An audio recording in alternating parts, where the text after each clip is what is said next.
Hello everyone, আসসালামু আলাইকুম। সবাইকে এসটি স্টাডি জোন ইউটিউব চ্যানেলের পক্ষ থেকে স্বাগতম।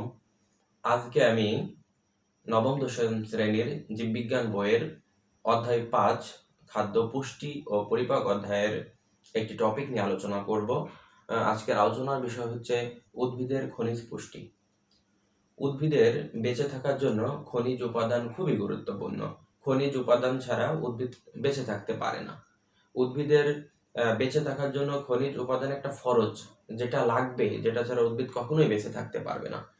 তো অনেক উপাদান রয়েছে, অজৈব উপাদান প্রায় 60টি, তার মধ্যে 16টি উপাদান উদ্ভিদের জন্য অত্যাবশ্যকীয় অর্থাৎ এসেনশিয়াল, যেটা লাগবেই।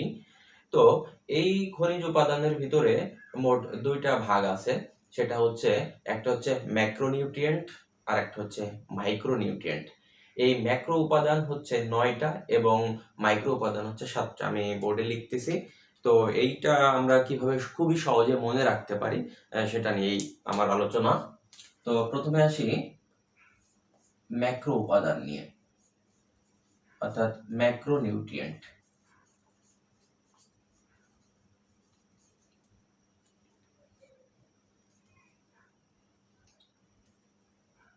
ম্যাক্রো উপাদান মোট 9টি।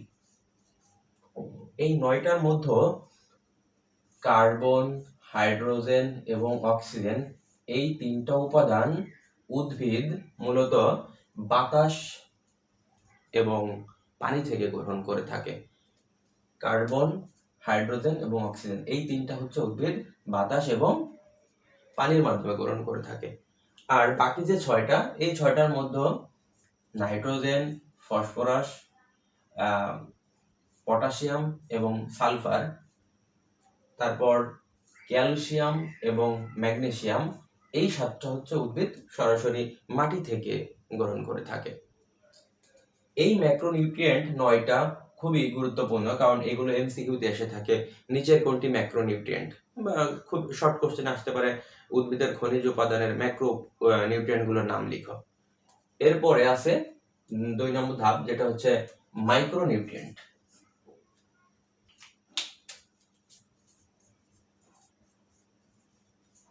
মাইক্রোনিউট্রিয়েন্ট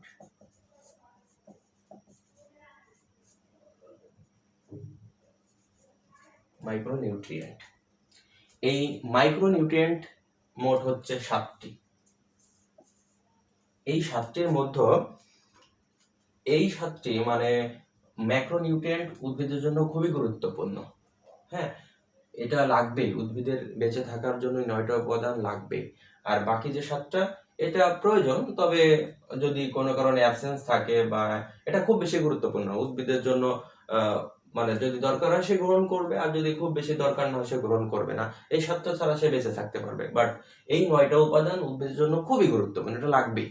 তো এই 7টা হচ্ছে, আমি যেভাবে মনে রাখার জন্য বলি আর কি, এ বি সি, আর একটা হচ্ছে আমার নাম দিয়েই,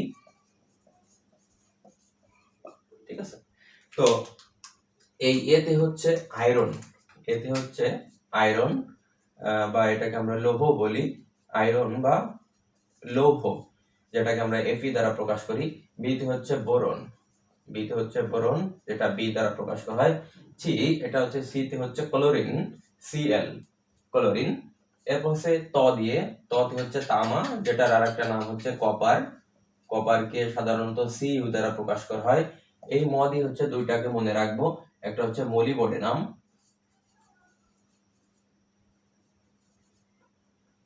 এমও দ্বারা প্রকাশ করা হয়। আর এক মতে হচ্ছে, এটা হচ্ছে ম্যাঙ্গানিজ, ম্যাঙ্গানিজ, এটাকে এম এন দ্বারা প্রকাশ করা হয়। জিঙ্ক, এটা হচ্ছে জিঙ্ক বা দস্তা, জিঙ্ক বা দস্তা, এটাকে জেড এন দ্বারা প্রকাশ করা হয়। এই 7টা এ বি সি তামজিদ। এতে হচ্ছে আয়রন বা লৌহ, বিতে হচ্ছে বোরন, সিতে হচ্ছে ক্লোরিন, আর তামজিদের ততে হচ্ছে তামা বা কপার, মতে হচ্ছে ম্যাঙ্গানিজ, আর এক মতে হচ্ছে মলিবডেনাম, আর জিঙ্ক, জিঙ্ক বা দস্তা। তবে ইন্টারমিডিয়েটের বইয়ে এইখানে ম্যাক্রোনিউট্রিয়েন্টের ভিতরে আরেকটা উপাদান আছে, সেটা হচ্ছে নাম হচ্ছে নিউক্লিয়াস, সরি, নিকেল। এই হচ্ছে মাইক্রোনিউট্রিয়েন্ট। এই 7টা উপাদান মনে রাখার জন্য আমরা এই টেকনিকটা অবলম্বন করতে পারি। তো এইভাবেই আমরা আমাদের উদ্ভিদের খনিজ পুষ্টি উপাদানের যে মোট 16টি উপাদান, এই 16টি উপাদানকে এইভাবে মনে রাখলে আমার মনে হয় বেশ সহজ হবে। তো অনেকের অনেক টেকনিক থাকতে পারে। তো পরবর্তীতে নতুন এর পরের যে টপিক সেটা নিয়ে আলোচনা করব। সবাইকে ধন্যবাদ। অবশ্যই আমার ইউটিউব চ্যানেলটি সাবস্ক্রাইব করে দিবেন। ধন্যবাদ সবাইকে।